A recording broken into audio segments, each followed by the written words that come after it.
লগতে বিচাৰক মণ্ডলীত মই ৰঙালী বিহুৰ বহুত বহুত শুভেচ্ছা যাচিছোঁ। আগন্তুক দিনবোৰত আপোনালোকৰ সকলোৰে দিনবোৰ ৰঙীন হৈ পৰে যেন তাৰে কামনা কৰিছোঁ।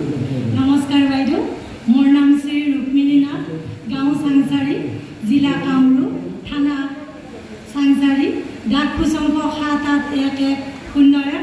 লগতে মোৰ স্বামীৰ নাম হৈছে শ্ৰী মুকুট নাথ, যাৰ বাবে মই আজি বোৱাৰী হৈও আজি আপোনাৰ এই মঞ্চখনত উপস্থিত হ'বৰ বাবে সুবিধা পাইছোঁ। ধন্যবাদ।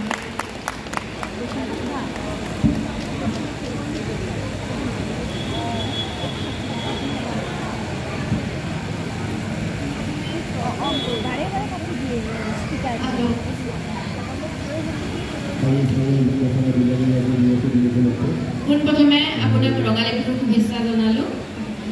আপুনি আপোনাৰ পৰিধান কৰা সাজযোৰৰ বিষয়ে এবাৰ কওকচোন। নমস্কাৰ বাইদেউ, মই যিযোৰ সাজ আজি পৰিধান কৰি আহিছোঁ সেইযোৰ সম্পূৰ্ণ নিজে হাতে বোৱা মেখেলা চাদৰ। বাণীটো আমি মাছৰাজ সূতা আৰু দিগটো যিটো আমি মুগা কালাৰৰ কৰিশ্মা পাত বুলি কয় সেইটো বুইছোঁ। আৰু এয়া গছা ডিজাইনৰ ফুল মাৰিছোঁ, মাজত আপোনাৰ ইয়াৰে এফাল লগাইছোঁ। সম্পূৰ্ণ 51টা পাকেৰে যিটো ফুল হয় গছা ফুল, সেইটো নিজে হাতেৰে বুইছোঁ। লগতে মোৰ এই ব্লাউজটো যে আছে এইটোও মোৰ নিজে হাতে বোৱা। আৰু মই এই ৰিহা যিখন 6 হাতৰ আমি ৰিহা পিন্ধোঁ সেইখনো সম্পূৰ্ণ অসমীয়া। এইকাৰণে আজি পিন্ধি ভাল লাগিছে যে আজি আমাৰ তাঁতৰ বিহু।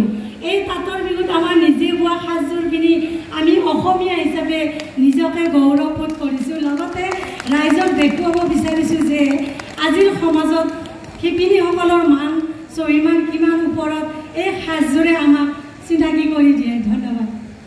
আপুনি জানি তথাপিও এবাৰ আমাৰ তাঁতশালখনৰ সঁজুলিখিনিৰ বিষয়ে এবাৰ ক'ব নেকি? হয়, তাঁতশাল আপোনাৰ সঁজুলি ৰাহ আছে, মাকো আছে, আমি যিটো পুঙা বুলি কয়, বেলেগৰ ভাষাত কি কয় নাজানো, পুঙা, গৰকা, নাচনী, তাৰপিছত গাড়ী আছে 2টা, আৰু শালখনটো আছে, ৰাহৰ কটা আছে, তাৰপিছত গুৰি আছে, মানে চেৰি আছে, ফুলখলা বুলি কয়, আৰু যিটো আমি মাকো কৈছোঁ টানা মাকুটো এইখিনি। হয়, ধন্যবাদ বাইদেউ। মিউজিক দিয়ক।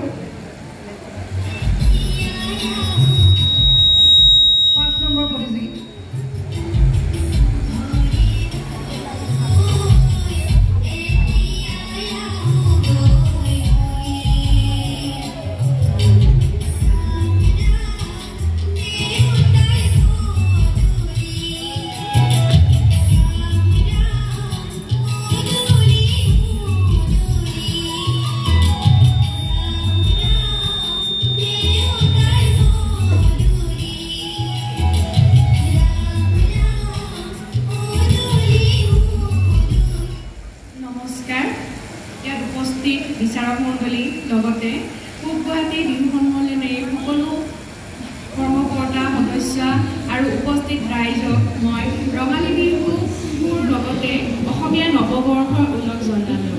মোৰ নাম শ্ৰী পিংকী ভৰালী, মোৰ গুৱাহাটীৰ গান্ধী বস্তিত ঘৰ। আপুনি নিজে কিবা কাম কৰে নেকি, কৰ্ম কৰে নেকি? হয় বাইদেউ, মই APDCL-ত চাকৰি কৰি আছোঁ, বিজুলী ভৱনত। ঘৰ আৰু কাম দুইটা সমান্তৰালভাৱে আপুনি চলাবলৈ সক্ষম হোৱা যেন লাগিছে, ভাল লাগিছে। আৰু আপুনি মোৰ 2টি সন্তানো আছে বাইদেউ, ল'ৰাটো 9 বছৰ আৰু ছোৱালী এজনী নতুনকৈ হৈছে 1 বছৰ হৈছে তাই। তুমি আজি কপালত যি অলংকাৰ পিন্ধিছা তাৰ নামবিধ কোৱাচোন। হয়, মান্ত আছে বাইদেউ। মই কপালত যিডাল পিন্ধিছা এইডালে হয় মান্তিকা, এইটো চিটিপতি বুলি কয়। আৰু অসমীয়া গহনা আমাৰ 2টা ভাগত ভগোৱা হয়, সেইটো জানানে? উজনি অসমৰ গহনা আৰু নামনি অসমৰ গহনা। তুমি নামনি অসমৰ দুবিধ গহনাৰ নাম কোৱাচোন। নামনি অসমৰ দুবিধ গহনা আপোনাৰ জোনবিৰি, ঢোলবিৰি, আৰু উজনি অসমৰ আপোনাৰ সাতসৰী আৰু এবিধ গলপতা। নামনি অসমৰ গহনাবিধ হ'ল ঢোকা সোণা আৰু কেৰু বুলি কয়। ধন্যবাদ।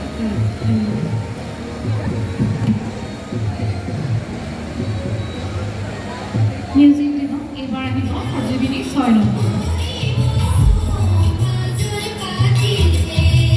7 নম্বৰ 6 নম্বৰ অনুপস্থিত 7 নম্বৰ গৰাকী আহিব এইবাৰ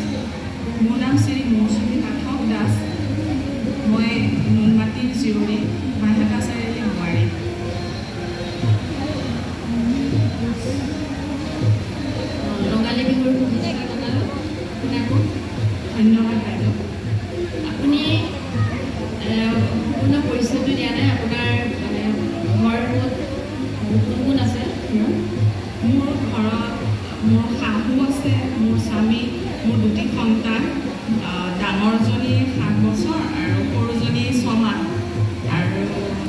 আৰু মোৰ স্বামী আৰক্ষী বিভাগত কৰ্মৰত ব্যক্তিগতভাৱে ভাল পোৱা কিবা পেচা আছে নেকি কি ক'লে বাইদেউ আপুনি মানে নিজে কি ভাল পায় কৰি কিবা ভাল পোৱা তেনেকুৱা কিবা আছে নেকি আছে বাইদেউ মই ৰান্ধন প্ৰণালীটোত মই খুব বেছি ভাল পাওঁ আৰু কিবা আৰু আগতে ছোৱালী অৱস্থাত মই সৰুৰ পৰা ধৰক টিউশ্যন এনেকুৱা কৰিছিলোঁ আৰু অলপ চলপ চিত্ৰাংকণত অলপ আগ্ৰহ আছিল আৰু ঠিক আছে হ'ব আপুনি কি ক'লে আপুনি যাব পাৰে তেতিয়া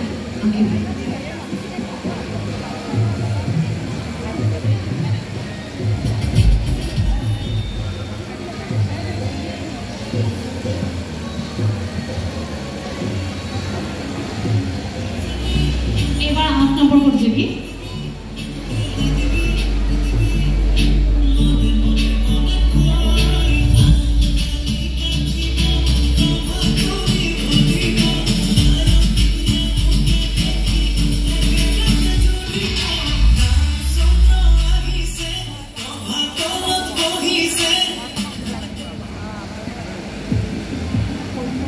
নমস্কাৰ মই বিজুলী ভূঞা কলিতাই মই পূব গুৱাহাটী ৰঙালী বিহু সন্মিলনৰ সমূহ কৰ্মকৰ্তাসকললৈ ৰঙালী বিহুৰ ওলগ যাচিলোঁ মোৰ ঘৰ বামুণী মৈদানত বোৱাৰী হয়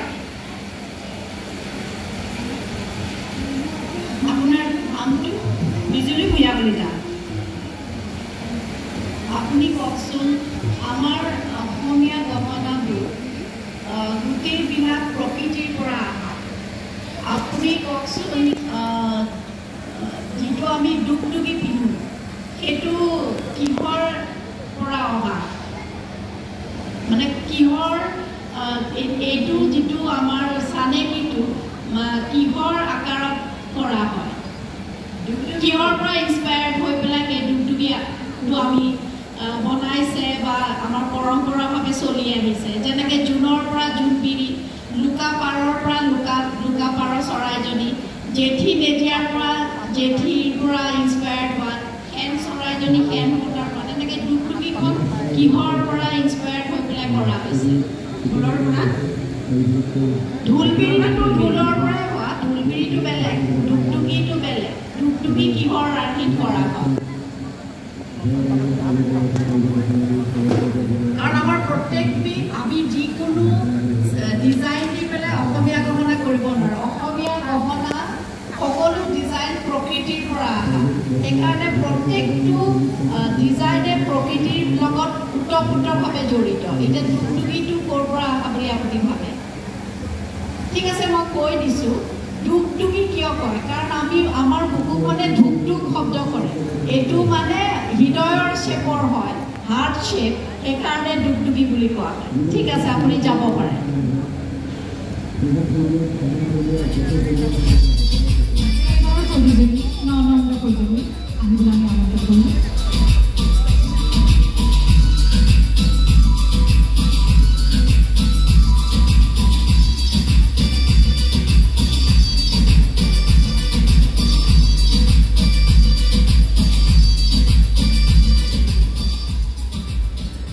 নমস্কাৰ, মোৰ নাম গীতিকা দাস, মোৰ স্বামীৰ নাম ৰাজীৱ দাস। মই ওদালগুৰিৰ বাসিন্দা হয়, বোৱাৰী হয়, অসমৰ ওদালগুৰিৰে হয়, কিন্তু কৰ্মসূত্ৰে মানে স্বামীৰ কৰ্মসূত্ৰে গুৱাহাটীত থাকিব লগা হৈছে। এতিয়া মোৰ ফালৰ পৰা সকলোকে নতুন নৱবৰ্ষৰ শুভেচ্ছা জনালোঁ। হয়, আপোনাকো ৰঙালী শুভেচ্ছা জনালোঁ। ধন্যবাদ। আপুনি অসমীয়া গামোচাৰ ব্যৱহাৰটো ক'ব পাৰিব নেকি? যিখন আমাৰ অসমীয়া গামোচা ক'ত ব্যৱহাৰ কৰে? অসমীয়া গামোচা আমাৰ বিহুৰ কাৰণে হয়, বিহুৰ কাৰণে আচলতে ব্যৱহাৰ হয়। আমি অসমীয়া যিহেতু আমি সকলো কামতে গামোচাখন ব্যৱহাৰ কৰিব পাৰোঁ। ভাল কামত ব্যৱহাৰ কৰিব পাৰোঁ, নামৰ কাৰণে ব্যৱহাৰ কৰিব পাৰোঁ, বিহুৰ কাৰণে ব্যৱহাৰ কৰিব পাৰোঁ, এনেকুৱা মানে ভাল কামবিলাকত আমি ব্যৱহাৰ কৰিব পাৰোঁ। অতিথি আদৰিবলৈ আৰু কি ক'লে? গেষ্টক দিবলৈ। হয় হয়, আমি আলহীক দিব পাৰোঁ, আদৰিবৰ কাৰণে, ডাঙৰক এজন সন্মান জনাবৰ কাৰণে ব্যৱহাৰ কৰিব পাৰোঁ। ঠিক আছে, আপুনি যাব পাৰে। ধন্যবাদ। এইবাৰৰ প্ৰতিযোগী 10 নম্বৰ মিউজিক দিব।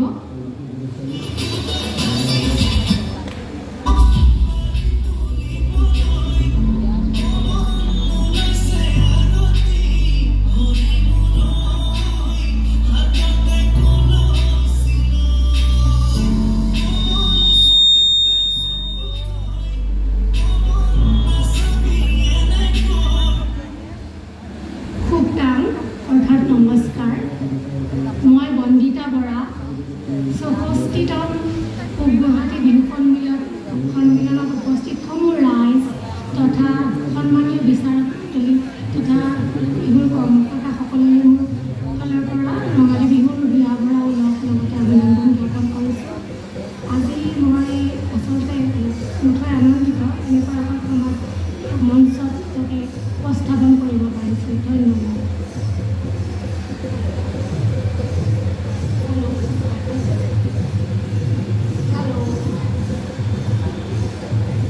আমাৰ বিচাৰ মণ্ডলী চাউণ্ডটো দিবচোন আপোনালোকে।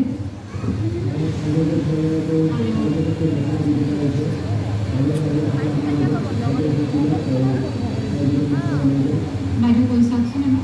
আৰু আপোনাৰ সাতযোৰৰ বিষয়ে অলপ কওকচোন।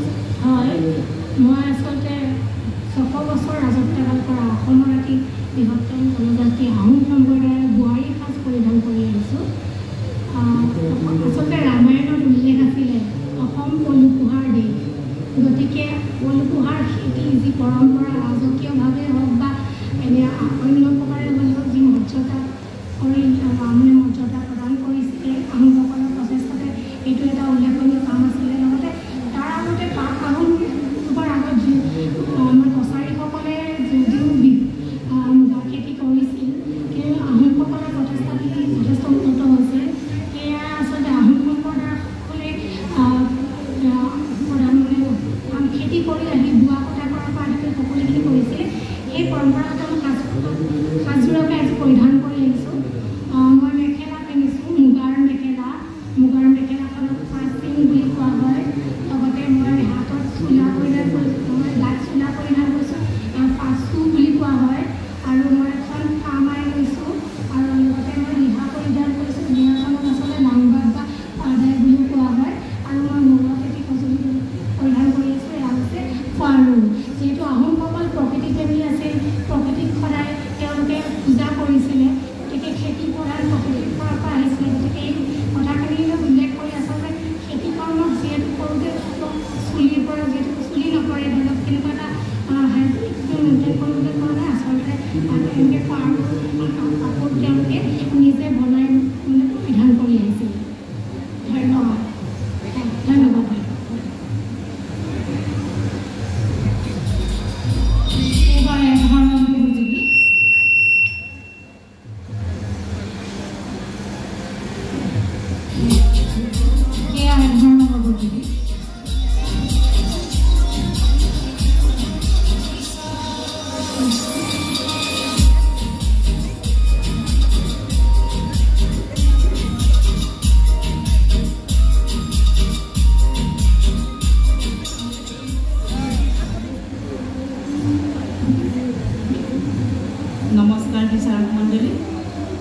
থকা সমূহ ৰাইজলৈ আৰু বিচাৰক মণ্ডলীলৈ কৰ্মকৰ্তা বিহু সন্মিলনৰ সকলো কৰ্মকৰ্তালৈ মোৰ ৰঙালী বিহুৰ শুভেচ্ছা যাচিলোঁ।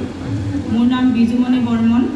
মই উজনিৰ জীয়াৰী আৰু নুনমাটি গুৱাহাটীৰ বোৱাৰী। মই আজি একো মানে হ'ম বুলি ভাবা নাই, মানে একো কইনা হৈ বা এনেকৈ অহা নাই। এইযোৰ সাজ মই পিন্ধি আহিছোঁ মোৰ তুলনি বিয়াৰে সাজ। আজি মই গডৰেজটো খোলোঁতে মানে মই কি পিন্ধিম তাকে ভাবি থাকোঁতে এই কাপোৰযোৰ মোৰ চকুত পৰিল। এইযোৰ মোক মায়ে মৰমতে কিনি দিয়া কাপোৰ, তুলনি বিয়াৰ দিনাখন মোক পিন্ধাবৰ কাৰণে। মই কাপোৰযোৰ দেখা পাই মানে নষ্টালজিক হৈ গ'লোঁ আৰু পুৰণি কথাবোৰ ল'ৰালি কথাবোৰ মনত কৰি পেলাই মই আজি এই সাজযোৰ আপোনালোকৰ আগলৈ বুলি দাঙি ধৰিলোঁ, পিন্ধি আহিলোঁ। যদি ভুল ভ্ৰান্তি হয় মাফ কৰিব। আৰু ৰিহা এখন পিন্ধি আহিছোঁ মোৰ উজনি অসমত মামা আইতাক এনাই বুলি কয়, মোৰ এনাই বৈ দিয়া, মানে মই বিহু নাচোঁতে সৰুতে এনাই বৈ দিয়া এখন ৰিহা পিন্ধি আহিছোঁ। ধন্যবাদ।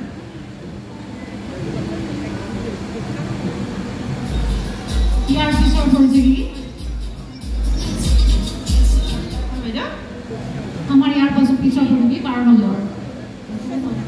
হেল্ল', আপুনি মুগা ৰেচমৰ বৈশিষ্ট্যটো ক'ব পাৰিব নেকি? মুগা সূতাৰ আচলতে চুম গছ বুলি এজোপা গছত পলু পোহে, তাৰ পৰাই মুগা সূতাটো আমি আৰ্জন কৰোঁ। আগতে আমাৰ ঘৰত আমাৰ আইতাই পুহিছিল মুগা চুম গছত।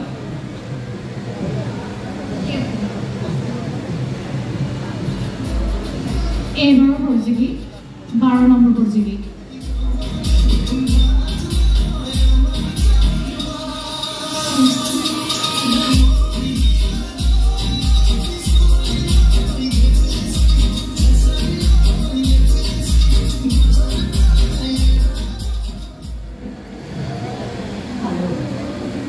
নমস্কাৰ। বিভিন্ন জাতি জনগোষ্ঠীৰ মিলনভূমি এই বিনন্দীয়া অসমৰ মই এগৰাকী জীয়ৰী তথা বোৱাৰী অলকা মহন্তই আপোনালোক সকলোকে বহাগ বিহুৰ ওলগনি জনালোঁ। মই এগৰাকী গৃহিণী, মাতৃ তথা শিক্ষয়িত্ৰী। মই পঢ়ি ভাল পাওঁ, নাচি ভাল পাওঁ আৰু মাজে সময়ে অলপ বছৰত সাহিত্য চৰ্চা কৰি ভাল পাওঁ। মই গুৱাহাটী বামুণী মৈদামৰ বাসিন্দা।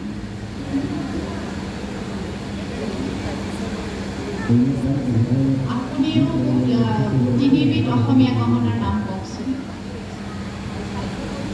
জোনবেৰী, থুৰীয়া আৰু ডুগডুগি। জাংফাই বুলি এবিধ গহনা আছে, কিন্তু জানেনে কিহৰ পৰা কৰা হয়? জাংফাই কেৰু বুলি কয় আমাৰ। জাংফাই ঢোলো পিন্ধে আগতে। জাংফাই কেৰুটো কেনেকুৱা জানেনে? কিহৰ মেটেৰিয়েল দি কৰা হয়? হাবিৰ মাজত বহু বছৰ ধৰি মানে পোত খাই থকা এবিধ আপুৰুগীয়া সম্পদ জাংফাই, আৰু তাক আনি পেলাই আমাৰ অসমীয়া গহনাত, পুৰণি অসমীয়া গহনাত হওক বা এতিয়াও ব্যৱহৃত হৈ আহিছে। ই অতি আপুৰুগীয়া সম্পদ। আমাৰ বহু বছৰ লাগে এই জাংফাই নিৰ্মাণ হওঁতে। ধন্যবাদ। এইবাৰৰ প্ৰতিযোগী 14 নম্বৰ প্ৰতিযোগী। মিউজিক দিবা।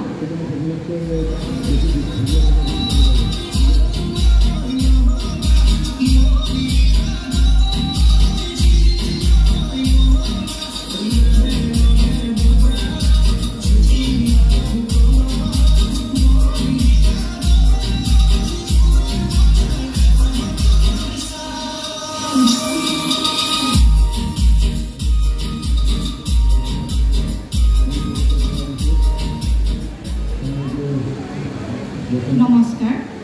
পোনপ্ৰথমে আজি উপস্থিত থকা বিচাৰক মণ্ডলী তথা পূব গুৱাহাটী বিহু সন্মিলনৰ সমূহ ৰাইজলৈ মোৰ ফালৰ পৰা অসমীয়া নৱবৰ্ষৰ শুভেচ্ছা থাকিলে।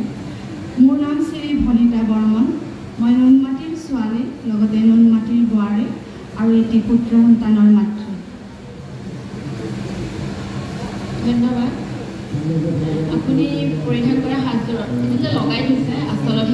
বুলি কয় এইটো দহি বুলি কয় বাইদেউ আৰু অসমীয়া আমাৰ যিবিলাক আমাৰ মুগা বা কটনৰ কাপোৰবিলাক আমি কেনেকৈ সংৰক্ষণ কৰি ৰাখোঁ মানে ঘৰত আমি কেনেকৈ থওঁ কি ক'লে বাইদেউ মানে কেনেকৈ আমি ৰাখোঁ ঘৰত মানে ভালকৈ ৰাখিব লাগে যে বস্তুটো মানে বেয়া নোহোৱাকৈ যে যোনটো ভালকৈ আমি কেনেকৈ বস্তুটো ৰাখোঁ আৰু সংৰক্ষণ কৰি ৰাখোঁ হয় বাইদেউ আগৰ দিনত মানুহবিলাকে জপা বা কেৰাত থৈছিলে কাপোৰবোৰ আৰু এতিয়াতো বাৰু যিহেতু এতিয়া গডৰেজ সকলোৰে ঘৰে ঘৰে আছে বা বাকচ আছে গতিকে এতিয়া গডৰেজ বা বাকচতে কাপোৰবিলাক ধুনীয়াকৈ সজাই থয় কিন্তু আগৰ দিনত আইতাসকলে জপা আৰু কেৰাত সাঁচি ৰাখিছিলে কাপোৰবিলাক বেয়া নহ'বলৈ মই সেইটো কৈছোঁ মানে জপা বা এতিয়া গডৰেজত ৰাখে কিন্তু আমি কিবা এটা চিষ্টেমত মানে ৰাখোঁ ধুনীয়াকৈ মানে বেয়া নহ'ব বা পোকে খাই হয় হয় হয় নেপথেলিন বুলি এটা মানে আপোনাৰ সেয়া আছে সেইটো থৈ দিলে মানে আপোনাৰ পঁইতাচোৰা চইতাচোৰা এনেকুৱা ধৰণৰ বস্তু নোসোমায় গতিকে এতিয়া নেপথেলিন ব্যৱহাৰ কৰা হয় আৰু ৰ'দত দিব লাগে মাজে মাজে হয় হয় বাইদেউ ৰ'দত দিব লাগে মাজে মাজে তেতিয়া গোন্ধবিলাক নাথাকে আমাৰ যিখিনি মানে পৰম্পৰাগত মুগা সাজযোৰ বহুত পুৰণি হয়তো সেইটো হয় হয় বহুত বছৰ ধৰি যায় হয় হয় সেই কাপোৰটো আমি কিমানকৈ ভালকৈ ৰাখিলে কিমান দিনলৈ আমাৰ পিছৰ জেনেৰেশ্যনেও ইউজ কৰিব পাৰে বস্তুটো হয় হয় বাইদেউ ঠিক আছে মানে যাব পাৰে ধন্যবাদ এটি ঘোষণা যিসকল আমাৰ পোহৰত আছে আমাৰ মঞ্চত লাইটৰ অলপ কম হৈছে সেইবাবে তেখেতসকলক অলপ পোহৰটো বঢ়াবলৈ দিছোঁ আমাৰ বিচাৰক মণ্ডলীৰ অলপ অসুবিধা হৈছে সেইবাবে পোহৰৰ মানুহসকলক আমি কৈছোঁ সদস্যসকলৰ পোহৰখিনি আমাক বঢ়াই দিব এইবাৰ আহিব 15 নম্বৰ প্ৰতিযোগী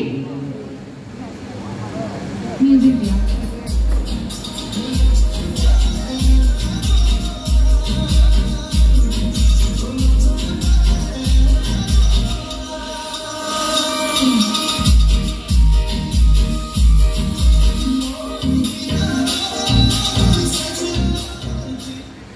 নমস্কাৰ মোৰ শ্ৰদ্ধাৰ বিচাৰক মণ্ডলী আৰু মোৰ উপস্থিত ৰাইজ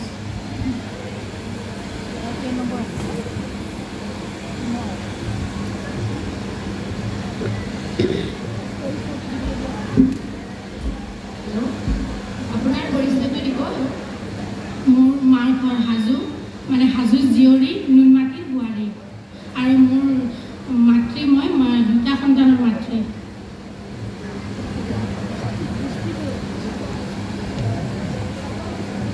আপোনাৰ ভালপোৱা কিবা কাম আছে নেকি গান গাই ভাল পাওঁ বাইদেউ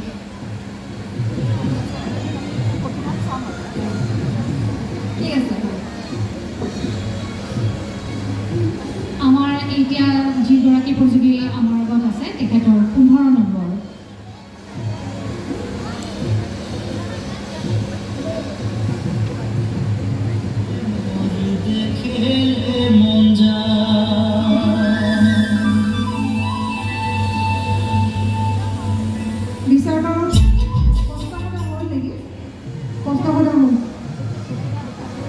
কিবা ৰাউণ্ডৰ কুৱেশ্যন আৰু প্ৰশ্ন সুধিম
গাবলৈ ন নাম্বাৰ কৈ দিয়ক আপোনালোকে চিৰিয়েলি আহিলে হ'ল 1 নম্বৰত তেখেতৰ প্ৰতিভা দেখুৱালে হ'ল যেনেকৈ চিৰিয়েলি নিজৰ যি ভাল পায় প্ৰতিভা দেখুৱাই গ'লে নাচ গান যি ভাল পায় যোনে যি ভাল পায় আপোনাৰ নিজৰ প্ৰতিভাটো দেখুৱাবলৈ ভাল পায় যদি অলপ এক্টিং কৰি দেখুৱাই ভাল পায় আপুনি এক্টিং বা নাচি গান গাই যোনে যাৰ যি প্ৰতিভা আছে চিৰিয়েলি আহিলে ভাল পায়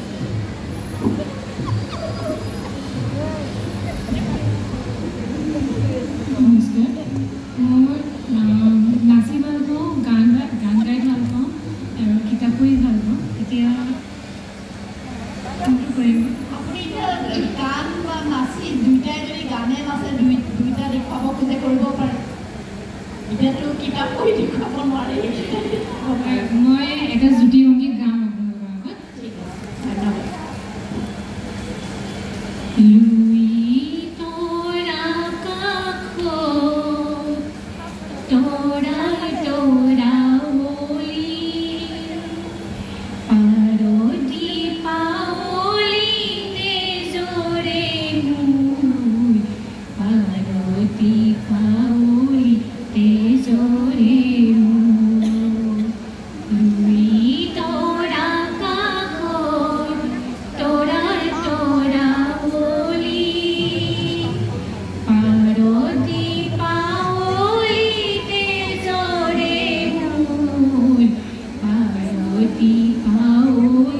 Tesore